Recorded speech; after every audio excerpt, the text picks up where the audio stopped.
Today we're going to be talking about virtual reality, the history of virtual reality. And I have to say, watching me on a 2D video on YouTube is probably not as exciting as what these virtual reality experiences really are when you put a headset on and you are transported to a different time or place into a virtual experience.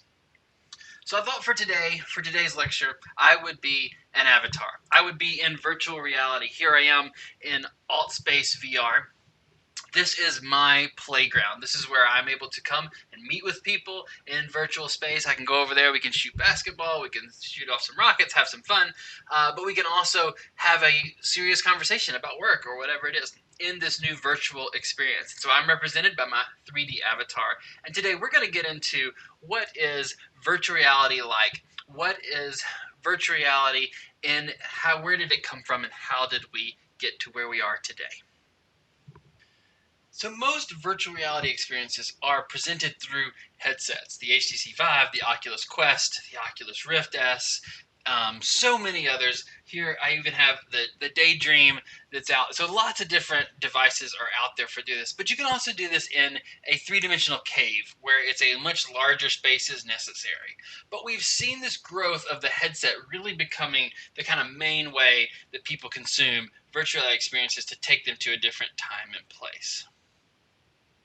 So let's look at how we got here. In 1965, Ivan Sutherland wrote, "The ultimate display would of course be a room within which the computer can control the existence of matter. A chair displayed in such a room would be good enough to sit on. Handcuffs displayed in such a room would be confining, and a bullet displayed in such a room would be fatal." Well, I hope that the bullet is not fatal. But let's look at actually where we are and what has come true. The ultimate display would, of course, be a room in which the computer can control the existence of matter. Well, we can at least give the perception that things are real, that people can feel and hear and have response back. And so mentally, it does seem like a completely new world that has been created. But we don't have really the ability to create matter, so we can't create that chair that is displayed that you can even sit on, and obviously handcuffs and hopefully never a bullet. But we are moving in a direction where at least the perception of that is possible. So in virtual reality, we can create the Alice in Wonderland. We can be Alice.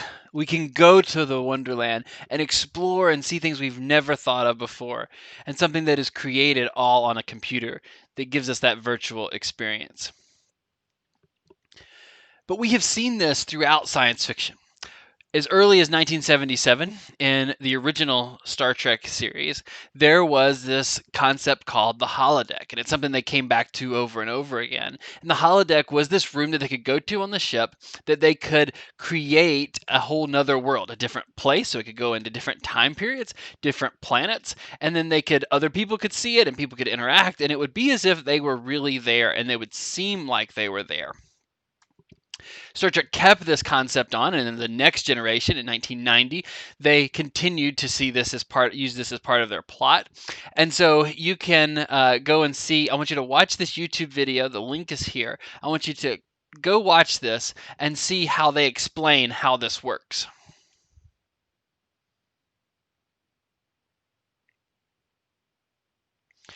Well, now that you've seen that, that was the science fiction version of what is now virtual reality. But we're not that far off, because what we do is we've taken things from the movies, or maybe the movies were prophesying what the future would be, but we see things like this. So when you put on your headset on the Oculus Quest or the HTC Vive or any of these others, they have a thing called the Chaperone on the Vive or the Guardian in Oculus, and essentially it's similar as it has that grid system. And that grid tells you, in our case, where you can and can't go. And the same way in Star Trek, it actually showed you where the true walls and floor were. And so we have seen this to continue to go. And so science fiction is informing how we are creating these new virtual reality interactions. But to know where we are with VR, I think we have to look at history, because all of these technologies have come together to give us what we have now. So as early as 1919, when you had the radio and you had the idea of storytelling, and people would use their imagination and they would hear the words, the spoken word mixed with great sound effects and this nice audio track that kind of built up and brought this emotional experience, that people were able to imagine a different place. Then you had the television broadcast, still doing the same type of thing of telling stories and presenting media in a way that people would want to consume it. And then color television, and then the CD-ROM. In the early 90s, I remember spending a lot of time on this CD-ROM called Manhole, and it just went down this manhole of over and over, deeper into this virtual world. Now, it was a very simple graphics at the time, but that concept of this never-ending world was really an interesting concept, and that's one of the things we see a lot of in virtual reality experiences. Then throw in the internet and mobile computing and all of these things, and now all of a sudden we have a device that is easy to use and to share experiences, and now that is building to what we have today. So let's look a little bit more specific at the VR part of the timeline. 1960, you really had this thing called the Sensorama, and this is where the world got a chance to think about what would it be like if you could cut out everything else, all the other distractions of the world, and present a story or a concept in a way that used your eyes, your ears, and touch. Well, by 1968, we have Ivan Sutherland doing a great bit of research in the first head-mounted display systems. And this continued to develop through the 80s. And by 1987, Jaron Lanier of VPL coined this phrase virtual reality. He just kind of said it and it kind of stuck. And so virtual reality is really the phrase we mean when we can use technology to take you to a different time and place. Now, while all of this development was continuing and it really was speeding up through early 2000s, you also had science fiction playing in the backdrop. So you had things like Tron that had come out, which was really an amazing science fiction movie that kind of showed this kind of future computer generated world. And most people of my generation can't forget The Matrix, that really changed, that there were these other dimensions. And it'd be interesting, could we travel or move into these other dimensions that science fiction was giving us? And don't forget about Second Life, that really had a place with people interacting and creating these unique worlds. Well, all of these things have really come to be what we now have with virtual reality today.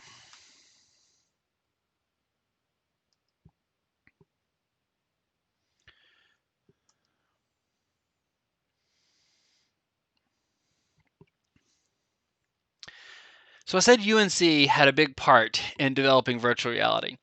This is a slide that was taken from Mark Billinghurst at the University of Australia teaching about virtual reality. And I use his slide because I wanted you to see that this is not just me saying that UNC was great at VR. We helped really define and create the future of this. And so right over there in Sitterson Hall is essentially where this was born.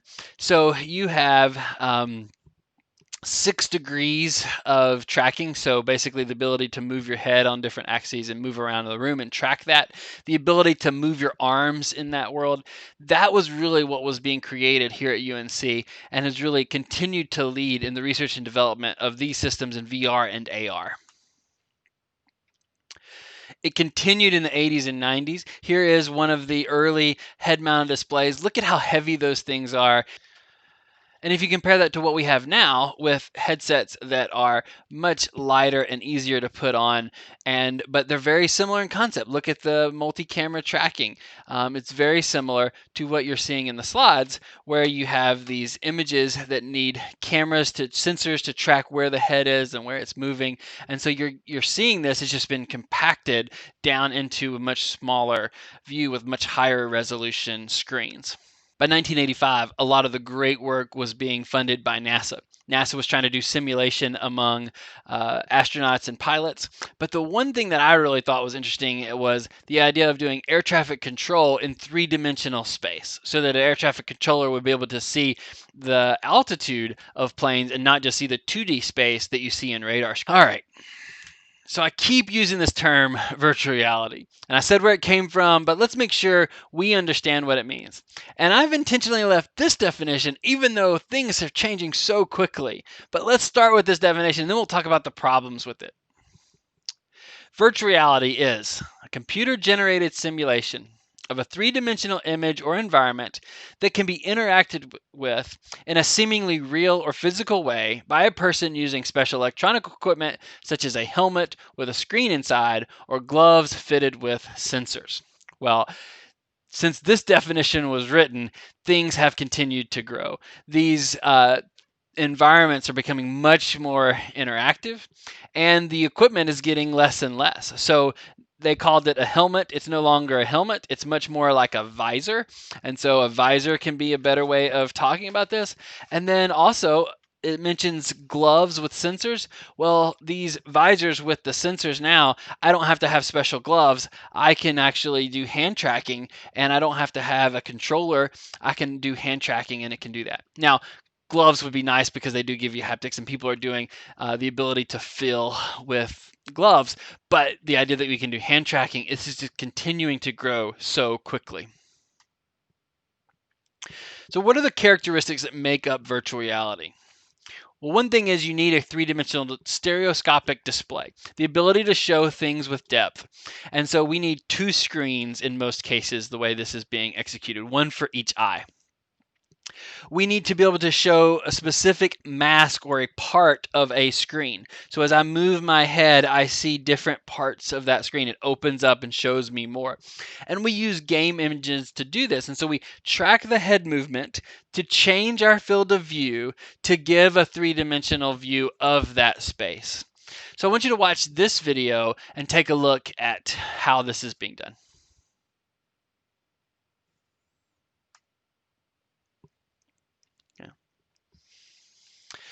I've also included a couple of videos of just fun things of people experiencing virtual reality for the first time. They always say it feels so real. And this is an exciting thing about virtual reality that I wish you could come into the lab and have that experience with us. But what makes virtual reality special is that the experience is about presence. It's about teleporting someone to that experience, to that place, or to that time period. And it is really in a way that presence gives us a sense of being in the environment. Sometimes people use the term telepresence. Well, telepresence is defined as the experience of presence in environments by means of a communication medium, and so a VR headset, for example. So virtual reality is defined as a real or simulated environment. So using virtual reality, we can achieve presence or telepresence. And so we're able to experience a new world by using technology.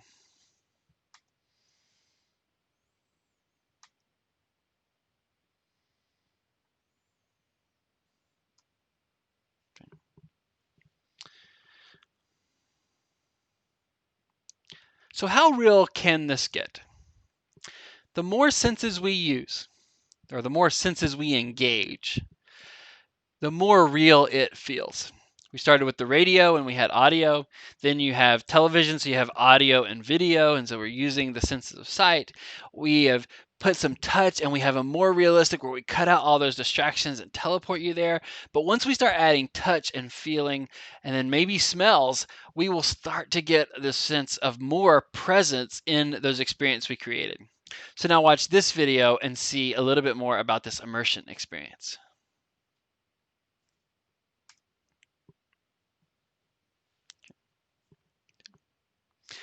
Sometimes we talk about VR video or 360 video, or you may see a VR camera. Well, these cameras are nice, and 360 video is a really cool experience and has a great place. And some VR purists say that 360 video is not true VR. Well, I would argue that to the public, it's all VR. If you put on a headset to consume it and we're able to track your head moving it, then that is VR. And we give you an experience that you can interact with, that you can move around in. And I think this is what the public knows as VR, which includes 360 videos. And so we have to be a little bit more precise in our language. So when we talk about virtual reality, we're going to talk about 360 video specifically, and we're going to talk about virtual environments, and that's where we create a 3D experience versus capturing an existing experience in a 3D with a 3D camera. So here's your assignment for this week. Maybe it's the most fun assignment you're going to get all semester. What I want you to do is to spend time in the headset. Don't neglect this till the end of the week and do it right before class. What I want you to do is to try out lots of different experiences. Try out any free experience you want to on the headset that you have, or buy a couple of them and check them out. I really want you to have some fun in VR and come ready to class to talk about what you liked, what you didn't, and what you could enjoy. Don't worry about doing any of the social VR ones like AltSpace VR and this, like what you're seeing me in now. We will be doing those later in the semester with a whole unit on social VR. But what I want you to do is to just try lots of different experiences, and I'll post some links of some of my favorite ones in the class website.